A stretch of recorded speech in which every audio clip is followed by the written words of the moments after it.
pressure.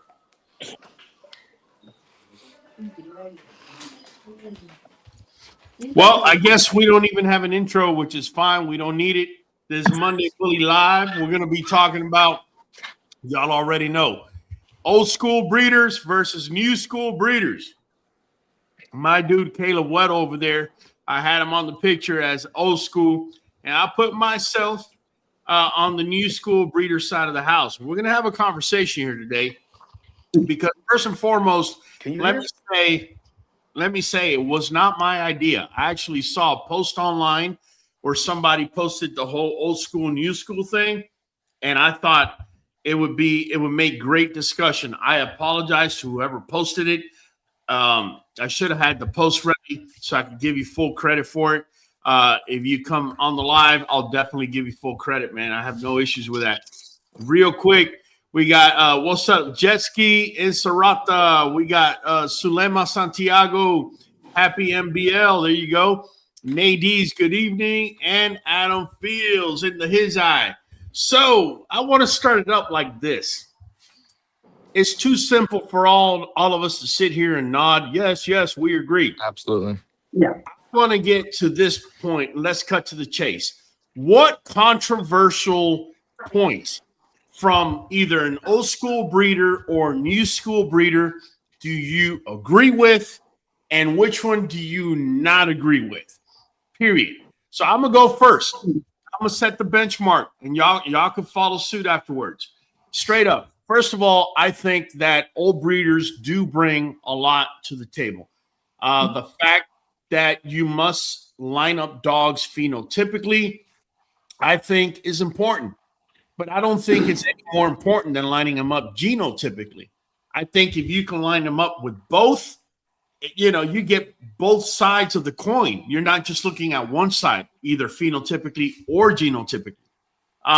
There's advantages with genotypical testing because you're able to see if there's certain things there that you don't want to match up. Is it the end all be all? If you embark and your dogs are completely clear, does that mean that there's not a recessive gene somewhere that's going to double up and create sick pups? No, there's no such thing. In case you don't know this, when you go into genetic code, about 98% of it is going to be recessive genes. Embark tests for about, 200-300 of them. But we know that there's thousands. So it's impossible for you to, I have a clear embark and a clear embark. I have 100% guaranteed pups are going to be fine. You can't do that. It's not certain, right?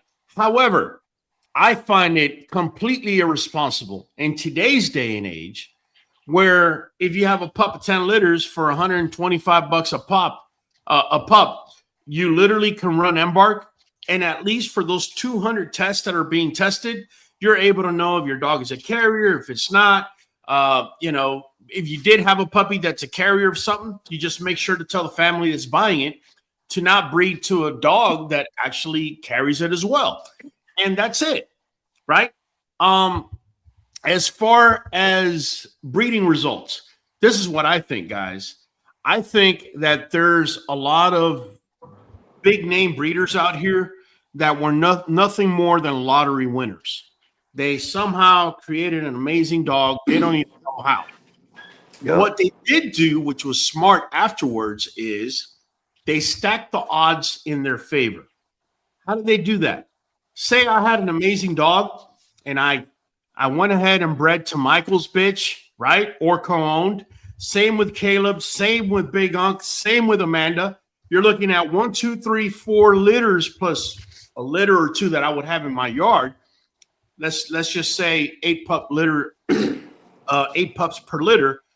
Just between us on the co-owned, I'm looking at 32 pups, of which I'm going to have possibly first or second pick.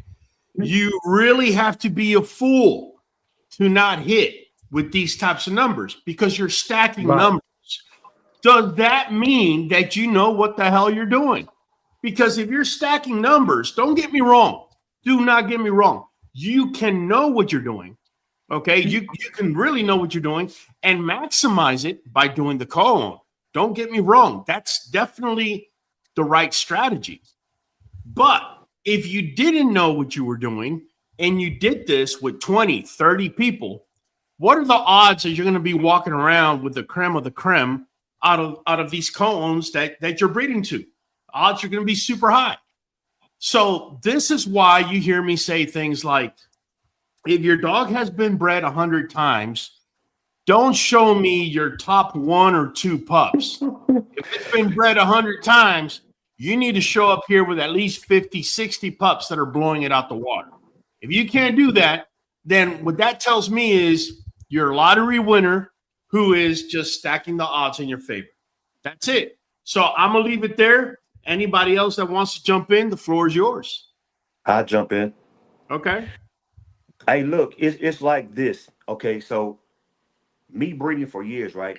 So yes, I go off phenotype, but it's gonna be luck in there too. I'm guessing this breeding gonna be, gonna turn out nice. Sometimes it don't.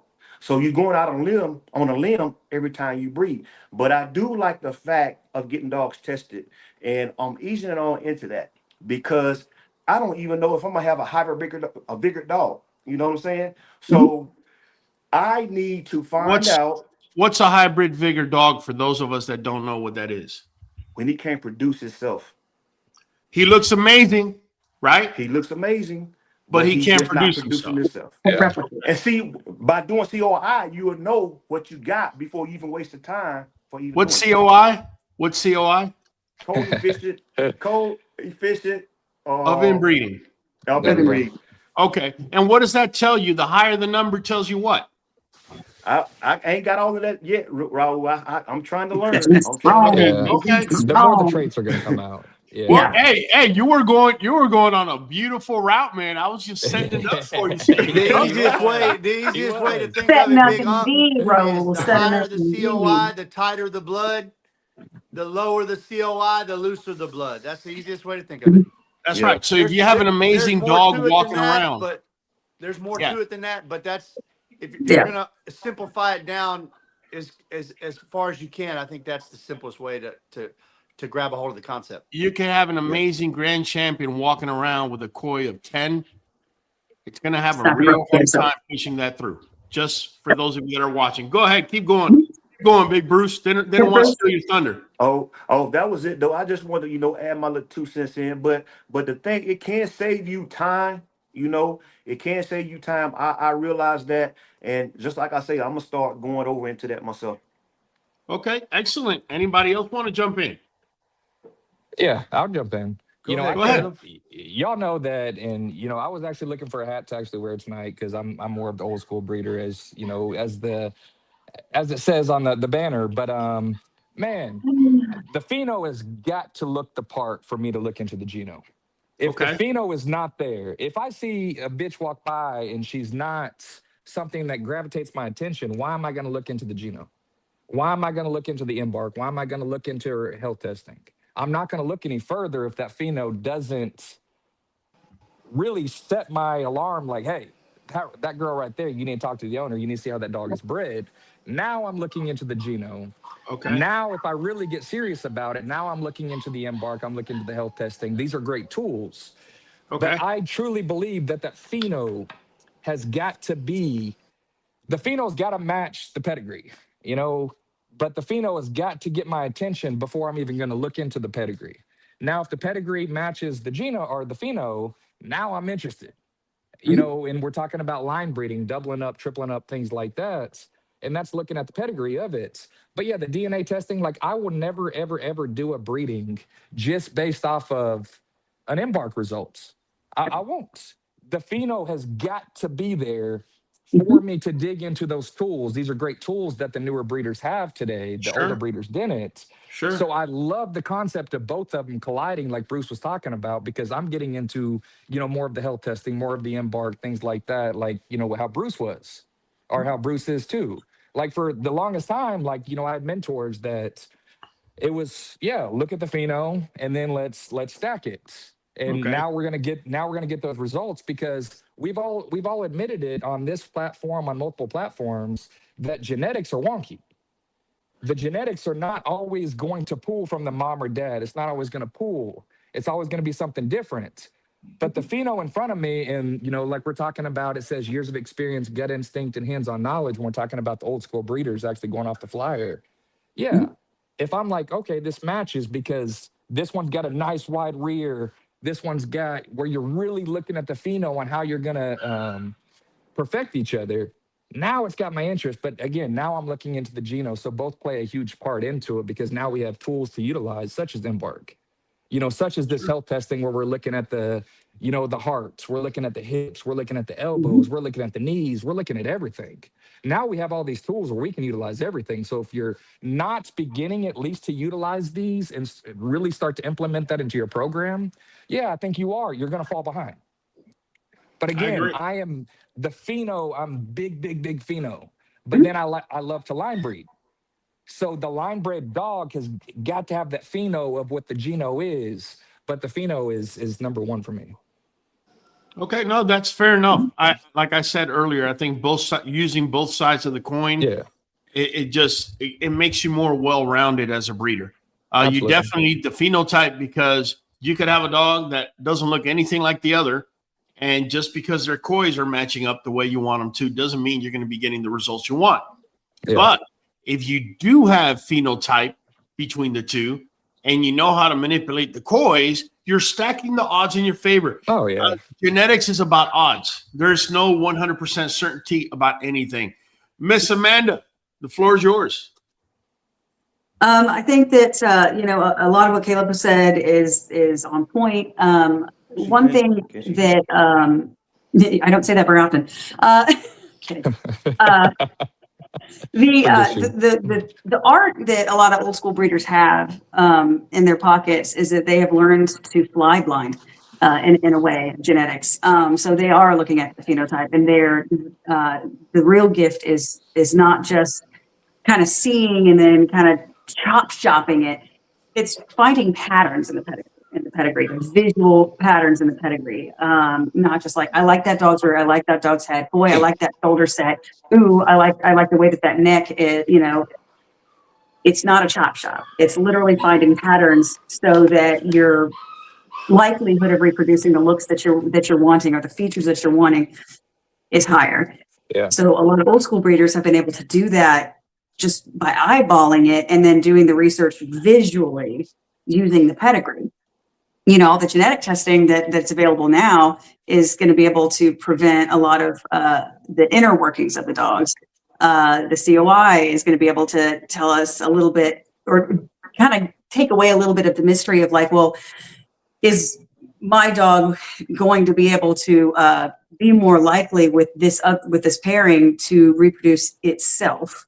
And then, we're also finding out with things like, OFA, we're finding out the dogs that we were like, man, that dog moves like a dream. And, oh man, I really just like the way that they're shaped, their structure, they're they look really, really good in the ring. And we find out that they have horrible hips, or bad elbows. And we just never would have known had that not been available. And we've just been reproducing that over and over and over again.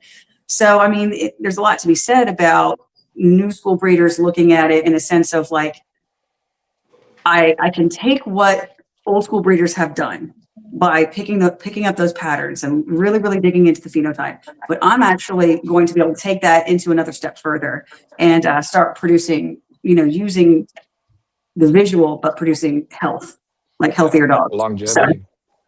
Yeah, I agree with that. I will also say, I know a lot of times on this platform, I'm going to say, you're looking at the coy to see if your dog could push forward.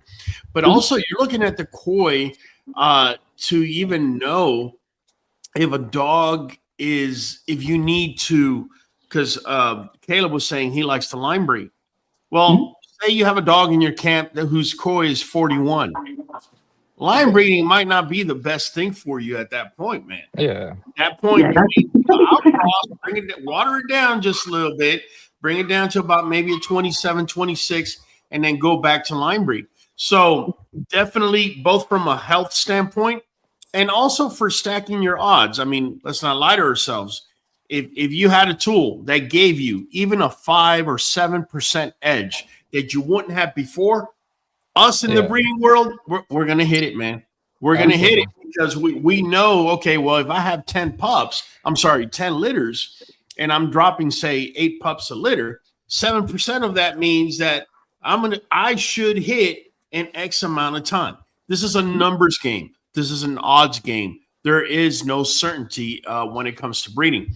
One major pitfall that I see a lot, completely opposite to the discussion that we're having here, is people online pointing the fingers as to, oh, embark ain't the only thing that's going to solve your issues. And then the newer breeders saying, yeah, well, you guys really didn't do well just doing the phenotype.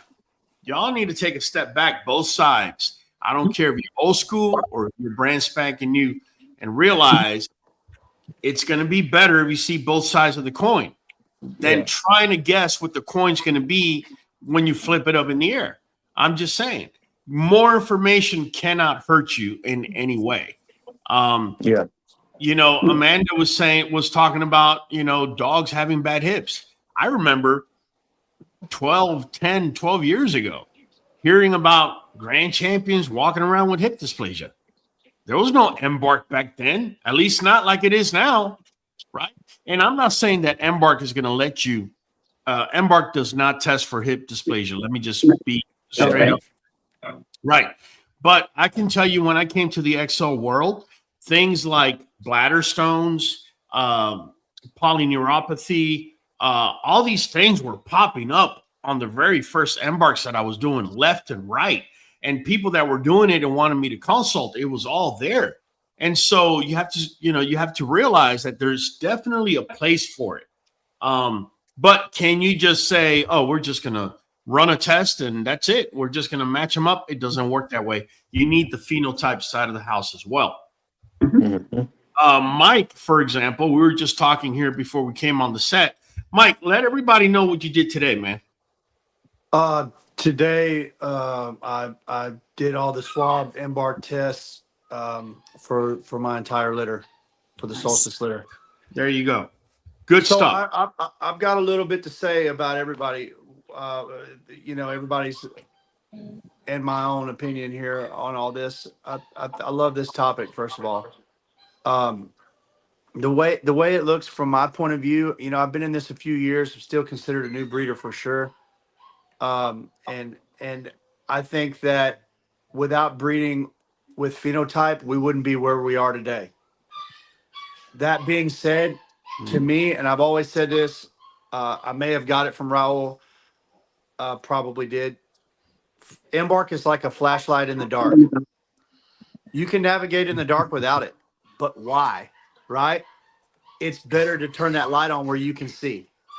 And the thing about it is, it just is a way to view more than you can view without it. And when you're dealing, like you said, it's a numbers game. When you're dealing in probabilities anyway, let me give you a good example. We were talking about line breeding, right? My last litter, I had a range of 10-point swing in COI in an 11 pup litter. The lowest was 18 and the highest was 28. Was that an outcross, a line breeding, or a name breeding, so people could match it up? It was dogs of the same lineage, but an outcross. Okay. So they had some heritage ties, but not up close. Okay. Now, the mother was actually really high. She was like a 35, and the dad was like a 22. So up there, and they have some ties a little further back from the same blood, but not up close, right? So here's the thing here. If, let's say, somebody does the paperwork of a COI, you can do the math and do it on paper, as they say, and get. That's how the old school breeders always did it. Because for line breeding, you kind of have to know the ballpark you're in, and that's how they did it. Like Jerry James has done it for us before on here. Yes. Yeah. Okay. So here's the thing about that. He can't tell me which of those pups is an 18 and which of them's a 28. Just the range. That we're in that range. Now, where it becomes an issue is if I'm keeping one pup out of this litter and I did the breeding to incorporate certain traits. Yeah. Right. What I'm thinking, like, well, I bred to dad because dad has these, this head, this whatever that I need. Yeah. A few of the pups have it. This is the one I think has it the most.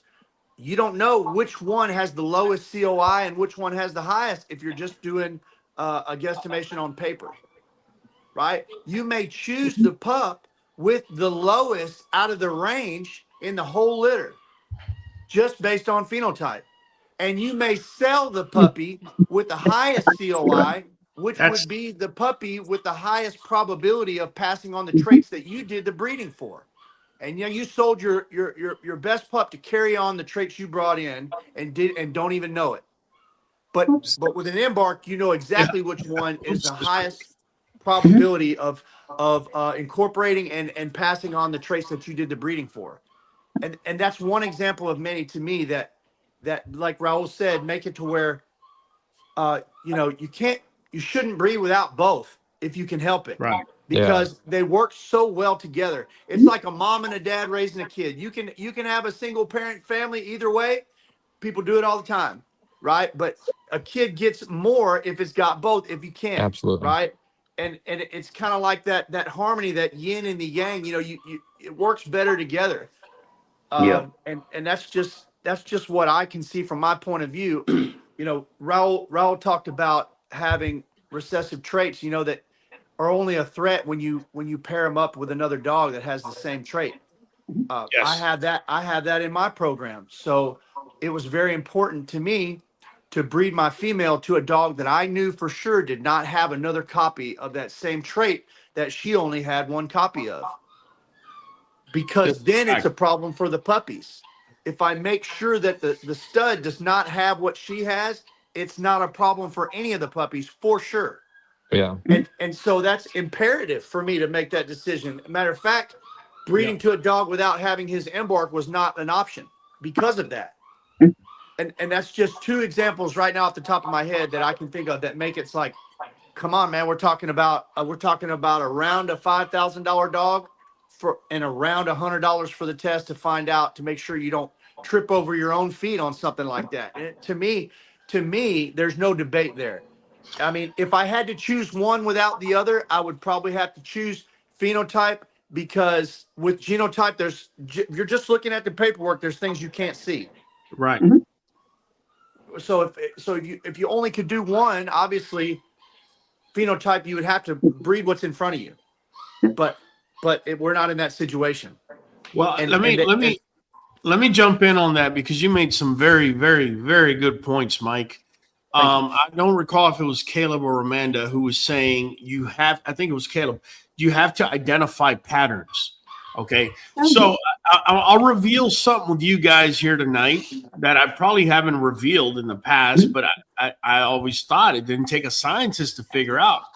So if you, let me go ahead and share this on the screen. Let me know if you guys are seeing it. That's okay. Our embark panel. Okay. So if you look at the dogs, my girl Aruba, I mean, she was born in 2017, right?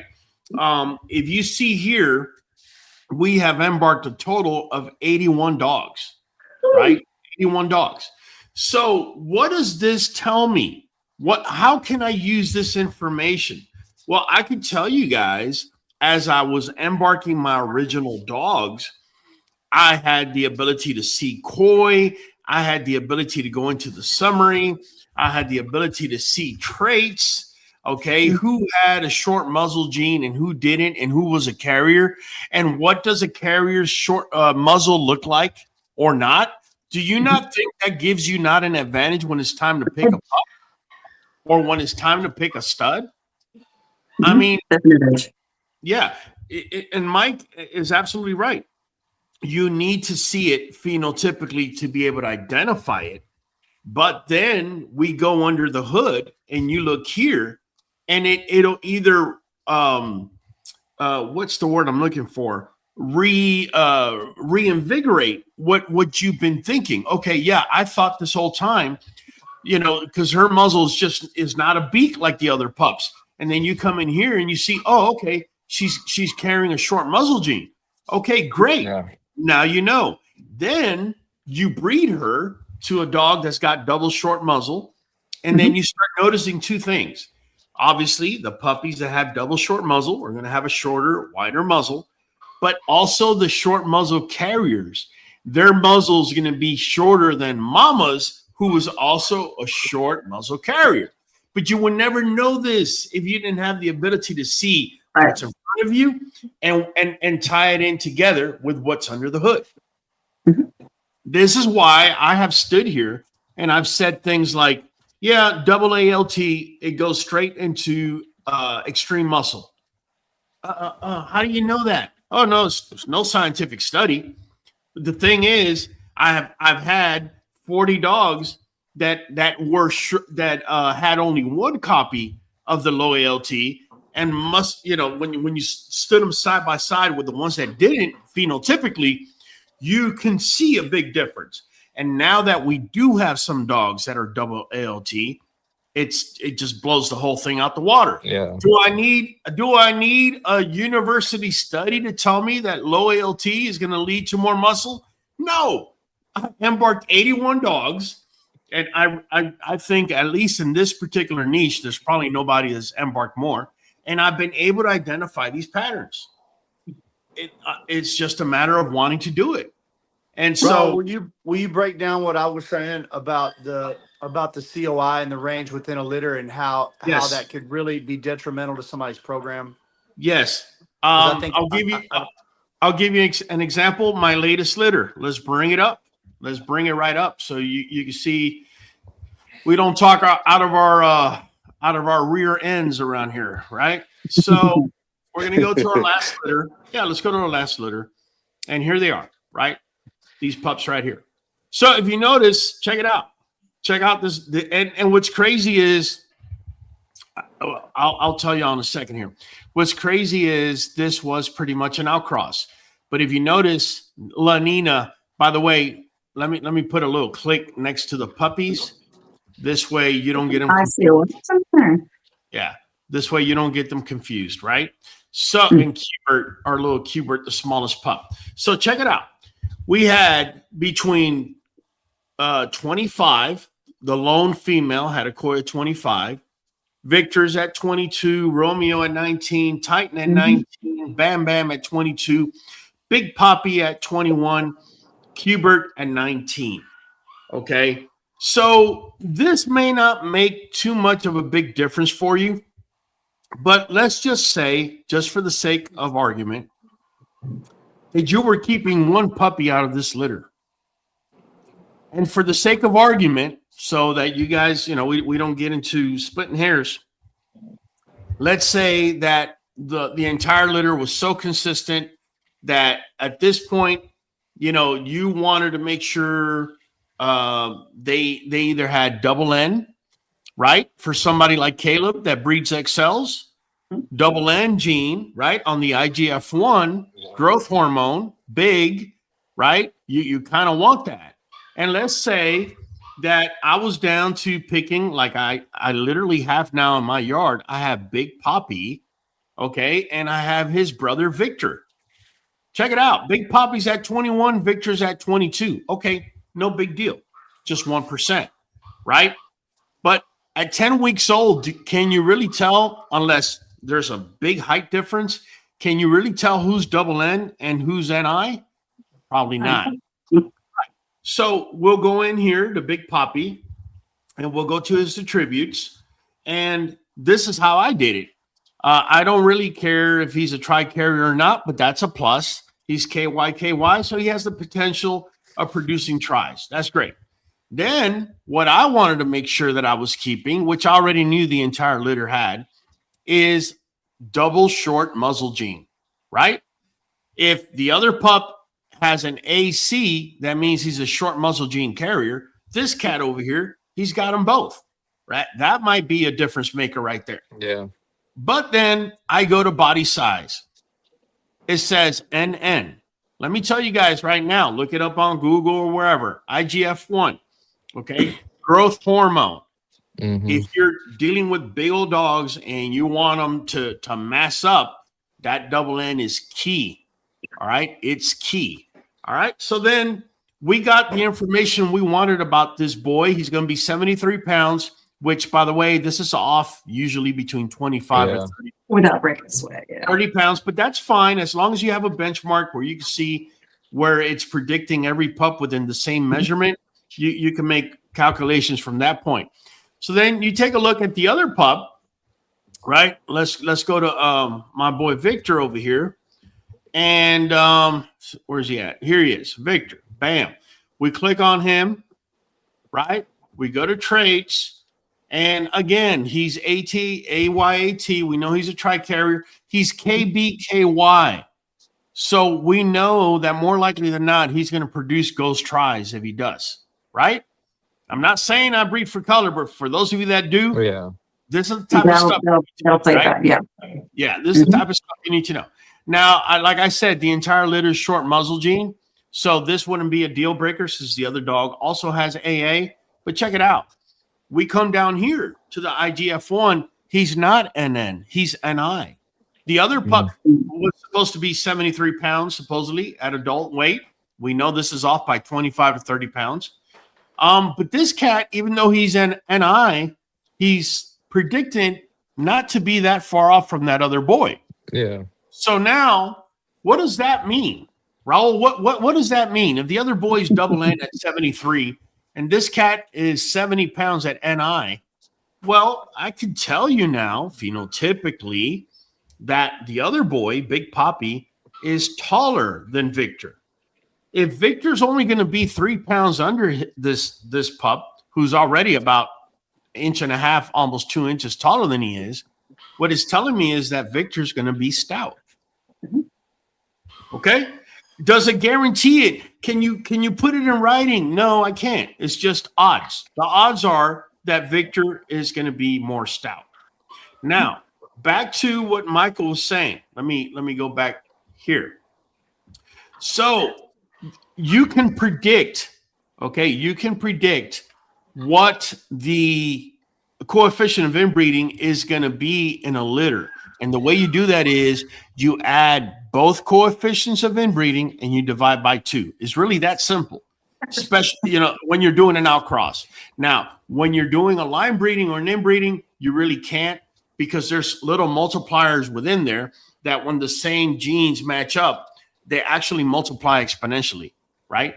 But just for the sake of argument, this particular litter, I can tell you, my girl, her koi is 16. And I can tell you Hector El Oso, his koi is 26. 16 plus 26 is 42. Divided by 2 is what? 21. 21. Was it consistent? Absolutely. 25, 22, 19, 19, 22, 21, 19. There you have it. It was pretty consistent. If I was somebody that was into line breeding, Caleb, right?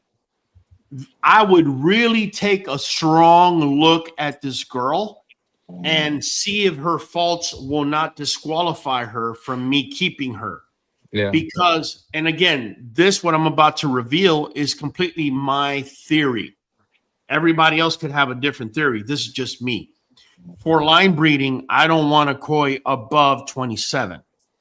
So at 25, what this girl has done for me, right? If that's the way I was breeding, it pretty much helped me skip one generation. Because if you notice, these guys over here are 19, 21, 22, right? But she's at 25.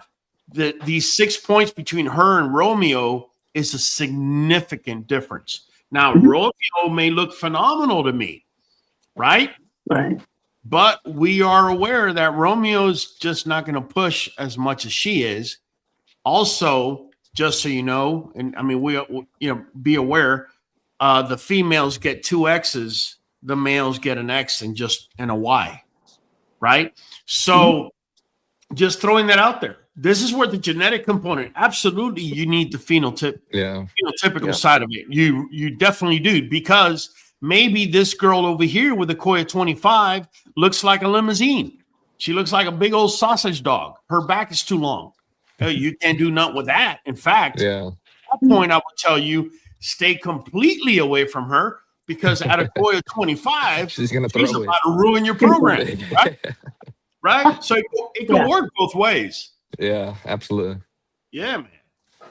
Anybody else want to jump in, man? I feel like I've had the floor for a minute, but I definitely want to get that across because a lot of times people confuse me for, oh, you're Mr. Genotype. No, bro, I look at phenotype too. What I don't do is I don't glorify lottery ticket winners that co-own 100 litters and then pound their chest like they know what they're doing.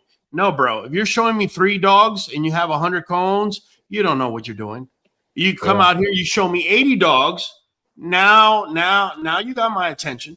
All right, let's just keeping it real, because a lot of times this is how things are shown and how they are interpreted, and a lot of times the new people coming in are going gaga boo boo. Look at that dog, he's amazing. That dog is worthless. He's walking around with a koi of 9.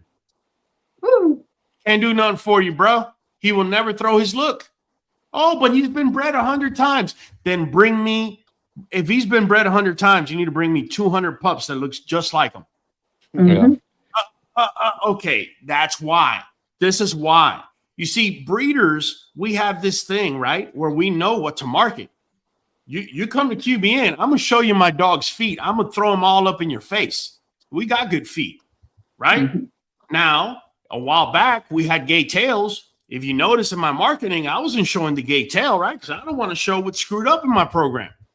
So the same holds true with people and the way that they produce. If you're producing a 10 pup litter and your dog is that solid, there's got to be 3 or 4 pups that look like dad if he's that solid. Mhm. Why are you only showing me 1 pup and you're claiming he's produced 100 litters? Open up your eyes. Yeah. Just keeping it real, man.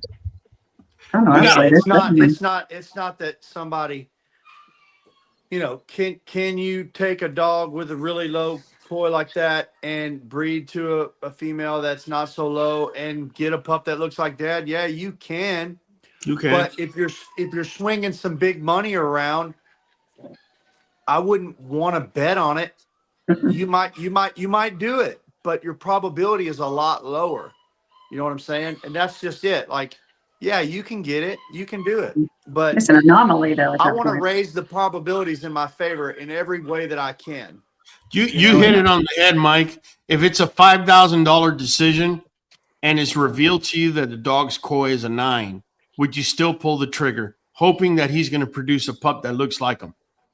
It's a long shot. I mean, it depends It's on a super long shot. with $1 million in the bank. Yeah, I'll do it.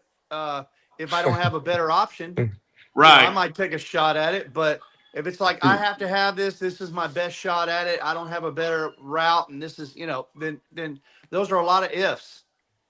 So I want to go around and I want to ask everyone, be completely honest with yourselves. Are you an old time breeder or a new time breeder? Go ahead, jump in when you want to. I think I'm a combination of both. I mean, Hybrid.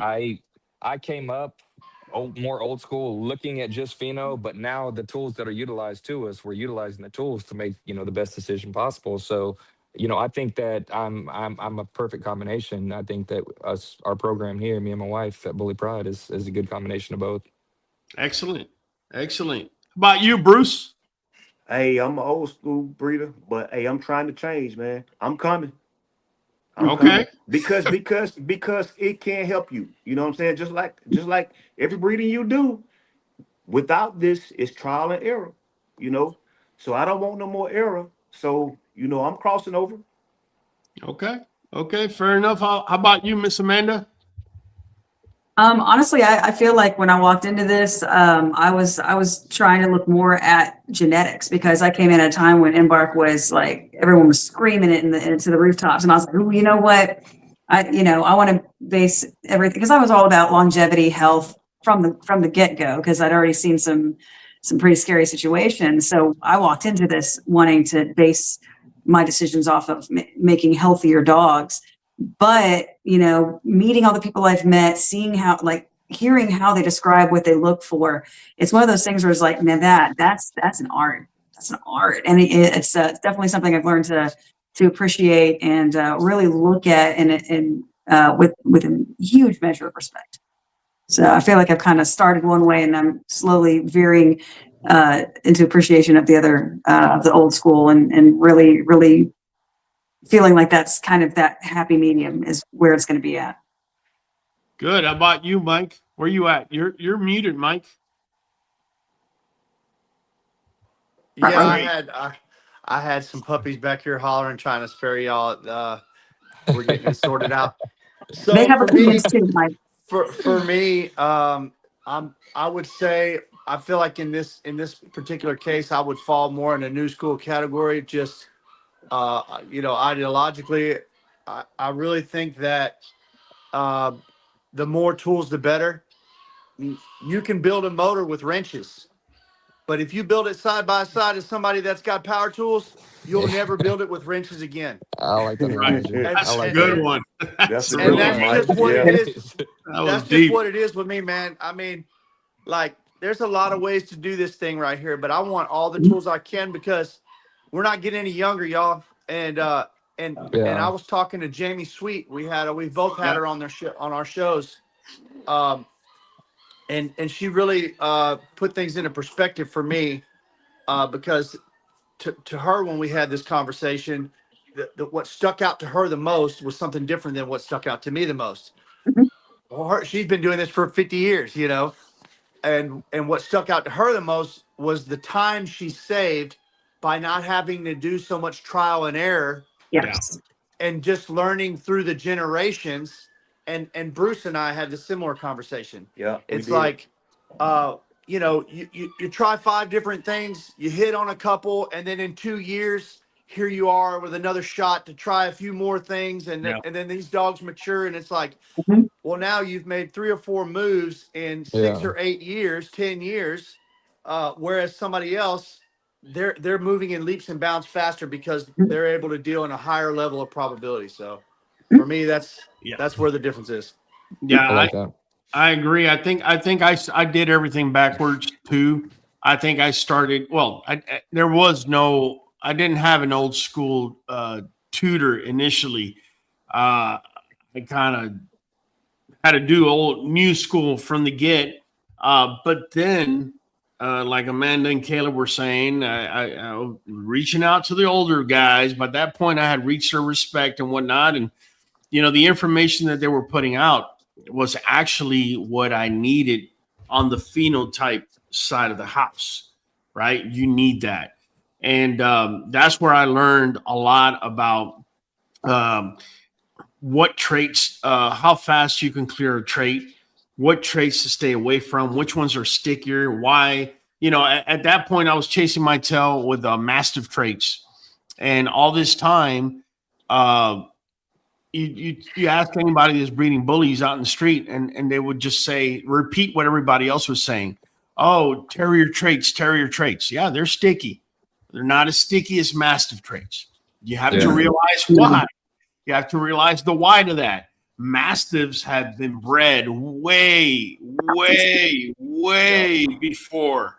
And I'm going to refer directly to the Pitbull Terrier, which is, it's Pitbull Terriers and what's the other one, man? I just ran American Staffordshire Terriers. Staffordshire Terrier. That was the basis for this breed, and the majority of the terrier traits have come from from this breed.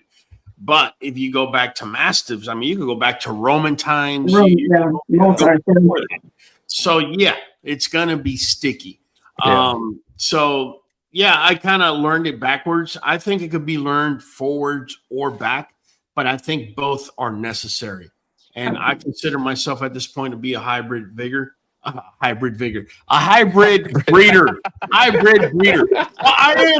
hybrid vigor. Hey, in all sense of purposes, I am hybrid vigor. My mom was white. My dad, may he rest in peace, he was black. And when I had kids, my wife just dominated the litter. Let me put it that way. She baked that baby for 9 months. They come out looking like you. What a robbery that is. Yeah. So listen, guys, let me know if there's anything else you want to deep dive into. I wanted to ask the people watching us what words have we repeated the most so they could get their spins. But before we do that, Caleb, Amanda, Michael, Big Unk, anything else we need to drop, say, or ask? Well, I want to say that I feel like it takes a lot of courage for all of us to come out here and talk about our perspective and allow the community to kind of see the pros and the cons and where we're all at in development. Sure. that we're all at individually. You know, we're all on our own truth, you know, on our own journey, learning from our own mistakes. And it just seems to me, I noticed, we've had some discussions similar to this before. Sure. It seemed to me that everybody seems to be getting on board. Yeah. At least. And that tells me that the consensus is people are starting to agree that there is benefit to it. And that's amazing to me, because I remember when Raul and I first started this together, and when I first got involved with QBN, you couldn't hardly find anybody to talk to about it. Nobody knew anything about it. And those that did wouldn't recognize it. They wouldn't recognize it because their money and everything was on just the phenotypical side. Now, the fact that it's being recognized, that's just amazing. I couldn't agree with you more.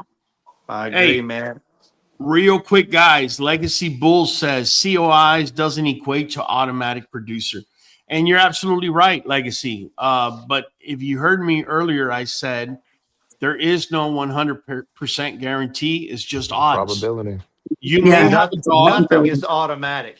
Yeah, we know that COI accounts for recessive traits where you need 2 of.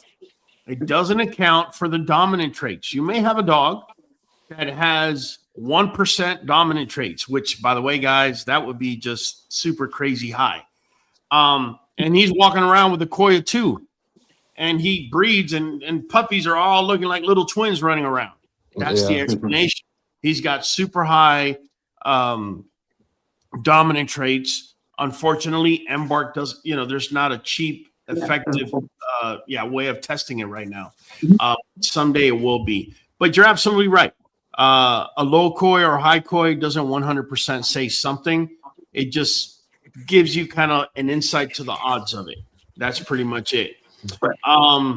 Hey, man, Adam Fields is saying, spin that wheel. I got a bunch of degenerate gamblers up in here, man. Let me tell I was about to say, we got like 3 people being like, spin it, David, spin it. So Miss Fradia Strevia, right? She said, word of the night traits.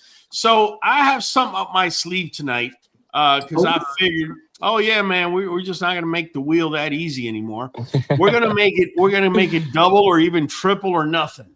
All right. There we go. There we go. But like anything else, as the odds go up of winning, so too the odds go up of losing.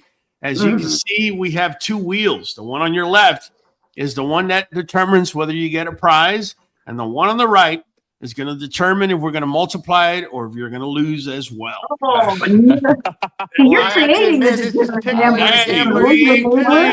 We're not playing around here. I was actually thinking about doing something else, like creating a wheel. Oh, we lost Big Unk. Let me bring him back in. Creating a wheel. Yeah, there he goes. So either way, Miss Fredia, here we go. We're going to spin the first wheel, and as it's spinning, we're going to spin the second wheel. And you'll be the first to get the double wheel spin. And come on.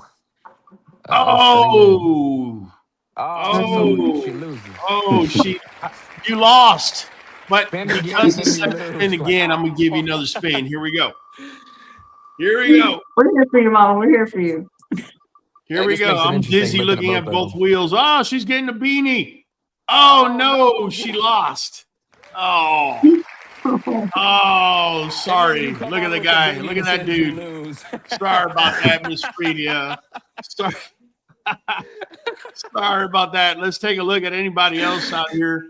That's okay. Miss Fredia said traits. Somebody, Inserata. All right, Inserata. Here we go. Inserata. She says traits. And here we go. Oh, she get 2 spins, 2. Oh, you see, you got the one on the right, but you didn't get the one on the left. I'm sorry, Insurata. I'm sorry. One more. Here we go. Sulema Santiago. All right, Miss Sulema Santiago. She wins quite a bit. Let me just say that. So let's see. Let's see how it goes with 2 wheels, Miss Sulema. Here we go. Wristband. Oh, beanie.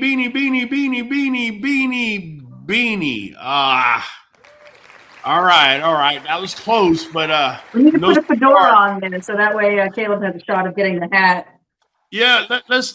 Hey, Caleb, tell you what, man, I'm gonna give you a spin, Caleb. You tell me. That's what I'm talking about. You tell me when to press the button, You're man. welcome. Ready, go. How about this one? Go. Big one. All right, big Caleb. Oh, Caleb. Oh, God. Goodness, Caleb. That couldn't have gone All any right. worse. All right. You know what? I'm gonna give No Big Bruce fedora a for spin. you. I'm gonna give Big Bruce a spin because Big Bruce, he's just been there observing quite a bit. Big Bruce, let me know when you want the spin. Is he there? Ruh-roh. I think we lost Oh, him. we lost him. Oh, there he is. There There he he is. I'll is. take his Hey. spin. I'm here. Oh, Bruce, there you are. There you are. Big Bruce, tell me when Tell to him to spin. roll that beautiful bean footage. Go ahead. All right, go. How about the other one? Go. All right. Oh, move Big it. Bruce. Come on, times 2. Big times Bruce. 2. Big Bruce. Okay. There Look we at go, that. Bruce. Big Bruce. That means I got to send you 1.5 bottles. This ain't no pharmacy. They just be splitting bottles. I'll send you 2 man. bottles, Bruce. Number That's love, what's Miss up, Amanda. Bruce. I'm going to get you a spin All right. tonight. Let me know when to spin it. Okay, go ahead and roll the first one. All right. How about the second one? Roll the second one. Here we go. Oh, look at her. Oh, y'all my going to God. ruin me tonight. Oh, come on. Oh, yes. Yes. Lucky. You're about to make Yeah. $150 on me that quick. That Oh. was close. That was close. Hey Oh, guys, you already know, man. Let's call it a night. I'll start it out with you, Caleb. Hey, I love these lives, man. Hey, y'all tune in every Monday to the QBN and every Tuesday night Bully Talk. And then we come on the first Monday of every month. But hey, this is Caleb from Bully Pride Production, where we're always working, always improving. There you go, Miss Amanda. Thank you guys for tuning in. We love being on QBN. It's a great partnership. We love talking dogs. We love watching it on every Monday. Definitely do the same if you saw tonight and like what you saw. Nothing but love. Have a good All night. right. Michael Higginson. Miguelito Hernandez, man, your co-host with the most. Loving life, man. We're here at QBN Kennel, man. We're just glad to be here. We're glad everybody's learning. Everybody's growing. This is the future, man. We'll see y'all in the next one. All right, LTO. This is Big LTO, Big Unk. Big Gunk has did it again. Your favorite judge on QBN. That's what Oh, I'm talking about. He's been practicing. hey guys, you already know we Mirror. do this. We do this every Monday at 8 PCST. Make sure to tune in tomorrow on Tuesday Night Bully Talk at 8 PCST as well. It's been Raul from the Q. I'll be catching you on the next one. We are going for a whole hour, straight dog talk, and the song. Jump on in and speculate. Show up on time, don't be weak and late.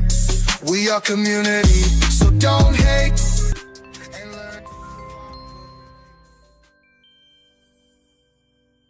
That ain't why. Don't blame me. Hey, Kyle.